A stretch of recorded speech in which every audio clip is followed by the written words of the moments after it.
Hello, and welcome to week 5, which means, of course, we're halfway through the class.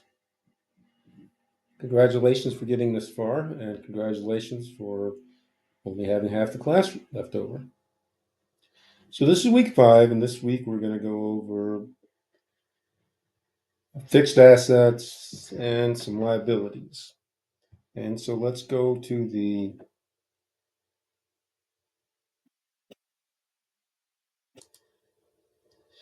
and you'll see the introduction here, which will basically tell you what I'm telling you.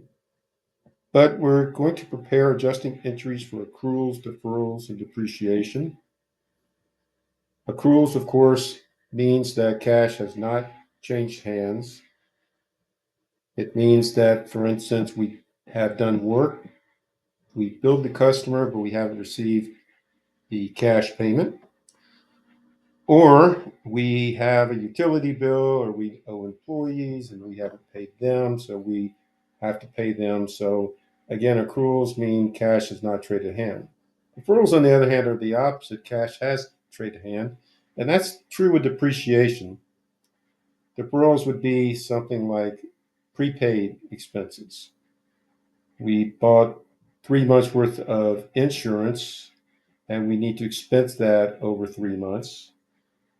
Or we have bought an asset and we need to show that that asset's value is declining over the life of the asset. And so that's how we depreciate things. So we're going to be computing depreciation using the GAAP methods, and it's not that difficult. And then we're going to account for current liabilities. In other words, these are liabilities that are due to be paid within a year. We have a problem set, as always, and then we have module 2.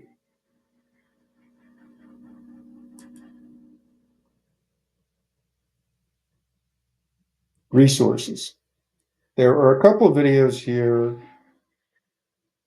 one on depreciation. How do you calculate the depreciable cost of an asset? Basically, that is everything necessary to get the asset to its intended use at its intended location. So, for example, if I have an air conditioner and it's in Atlanta, but I'm building a building in San Francisco, well, that the cost of getting that air conditioner to San Francisco is part of the asset cost because that's necessary to get the asset to its intended use at its intended location. So if I have the air conditioner at its location, but it's just sitting there, it's still not ready for its intended use until I install it. So the installation cost would also be part of the cost of the asset. Any um, taxes that are due, any commissions that might be paid, that's all part of the cost of the asset. And then we have the depreciable basis of an asset. We'll talk about that when we look over the chapters here. But you have videos here of just general depreciation, the straight line method of depreciation, which is fairly simple.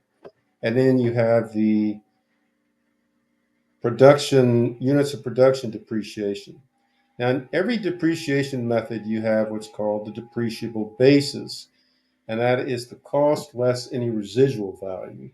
So if we have a car and we think that in 5 years the value of that car will be 5,000, and we purchase the car for 20,000, then our depreciable basis is the cost of 20,000 less the residual value of 5,000. It would be $15,000. And of course, that 20,000 would have included sales taxes, any options that we bought, any other cost involved to purchase that vehicle. And so then we would depreciate it under a couple different methods. We could either depreciate it over straight line, which is usually you'll have a depreciation method. So one would use term, so life. And so we would say, well, this car is going to last us 5 years or 60 months. And so the monthly depreciation would again be the depreciable basis divided by the useful life in months. For a units of production, instead of using months, we'll say that car has 150,000 miles. And so the factor will be miles. And so then each month we'll have to determine how many miles we drove.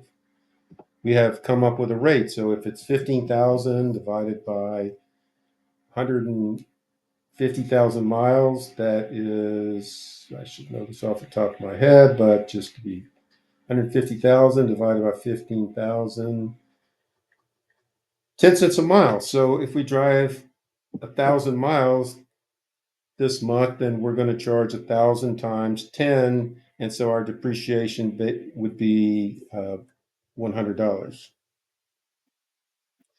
And that really is all there is to it, other than, of course, you have the asset account, which will always be the value of the asset, the cost.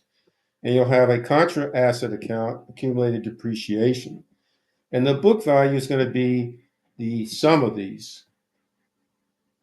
The asset will be a positive number. Accumulated depreciation will be a credit. When they add it together, it will decrease the asset book value to the current value. Now, one other thing to note is that book value is not directly related to market value. For instance, if we buy a car, we're not going to depreciate at 20% the first month. We're going to depreciate it 1/60th because we think the life is 5 years times 12 months. So every month we're going to depreciate it 1/60th. That really is the sum of depreciation. Let's go to the book real quick and just kind of look at chapter 9 and 10.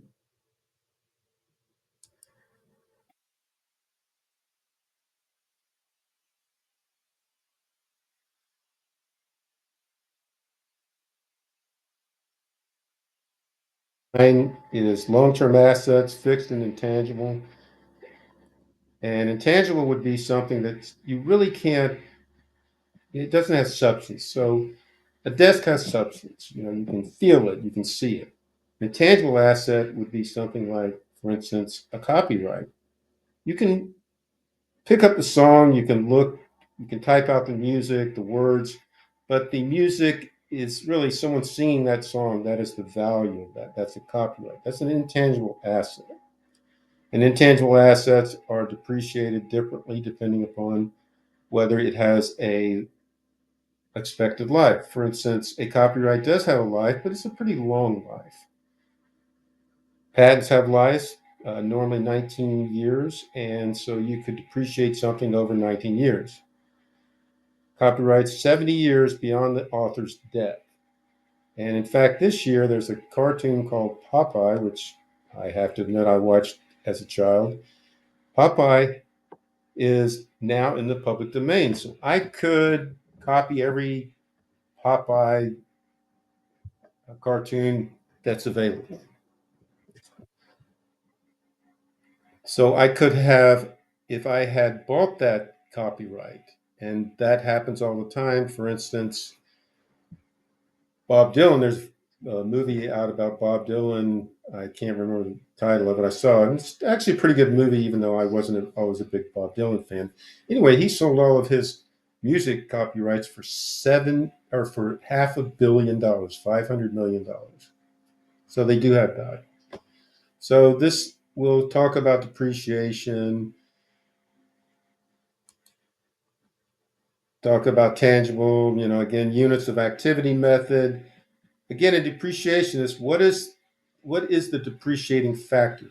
In this case, it could be miles, it could be machine hours, it could be the number of barrels of oil. Of course, that's for depletion, really. And then they'll talk about disposing of an asset, which basically, if you dispose of an asset for less than its book value, then you have to incur a loss. If you dispose of for more than its book value, then it's a gain.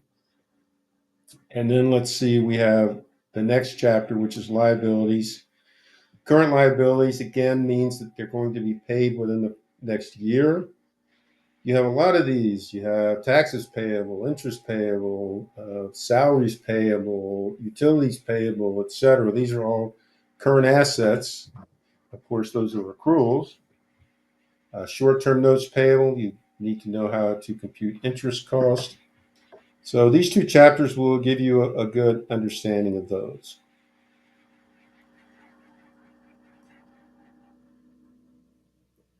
And then we have the problem set as always. And then we have milestone 2, which of course builds on milestone 1. So hopefully that you finished milestone 1 and you've made any corrections that I've noted. Let's see how come it's not coming up.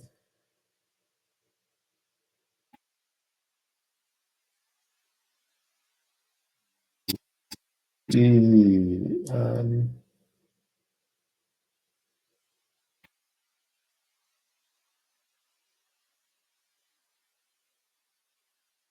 I'm trying to get to milestone 2. Let's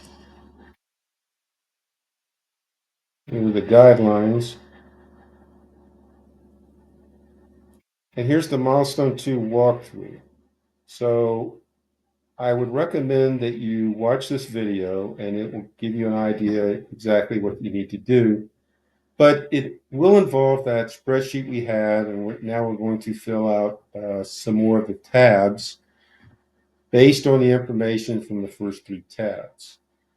So that will be your other assignments that is due.